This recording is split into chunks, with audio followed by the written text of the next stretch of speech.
আসসালামু আলাইকুম ওয়া রাহমাতুল্লাহি ওয়া বারাকাতুহু। কাহিনী দ্বিতীয় পর্ব। রাখে আল্লাহ মারেকে, সত্য কোনোদিন গোপন থাকে না। প্রিয় দেশবাসী, বিস্তারিত জানার জন্য প্রথম পর্ব দেখার জন্য বিশেষভাবে অনুরোধ করা হলো। লক্ষ্মীপুর জেলার রামগঞ্জ উপজেলা পৌরসভা ২ নং ওয়ার্ডের অন্তর্গত বাঁশঘর বাইতুস শরফ মাদ্রাসা কমপ্লেক্সের দ্বিতীয় পর্ব আজকের ভিডিওতে।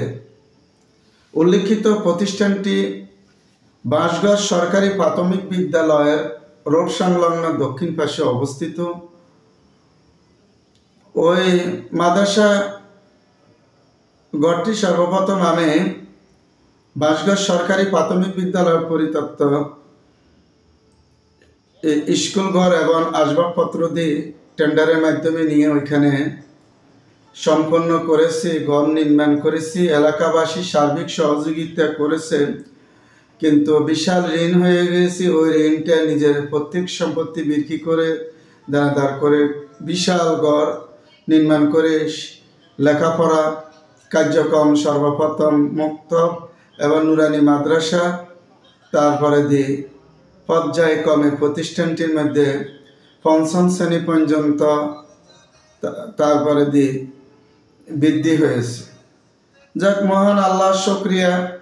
আমার প্রাণপ্রিয় এলাকাবাসী সকলে ধর্মমত নির্বিশেষে আমাকে সার্বিক সহযোগিতা করেছে। প্রতিষ্ঠানটির সার্বিক বিভিন্ন বিষয়ে তৎকালীন মুরব্বীগণ আমাকে অনেক সহযোগিতা করছে, এলাকার গণ্যমান্য ব্যক্তিবর্গ।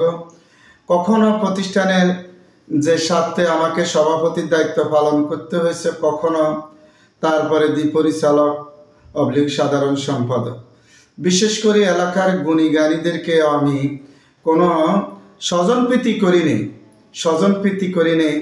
আমি আমাদের এলাকার ঐতিহ্যবাহী বাঁশঘর ভূঁইয়া বাড়ির যে মোতাল্লেব হোসেন ভূঁইয়া ওরফ আজাদ ভূঁইয়া নামে প্রসিদ্ধ, ওনাকে সভাপতি করেছি। তারপরে দিয়ে ওনার পরবর্তীতে আপনার হোসেন আহমদ, আমাদের মরহুম শহীদ মান্নান ভূঁইয়ার বড় জামাইকে উনি কিছুদিনও সভাপতির দায়িত্ব পালন করেছেন।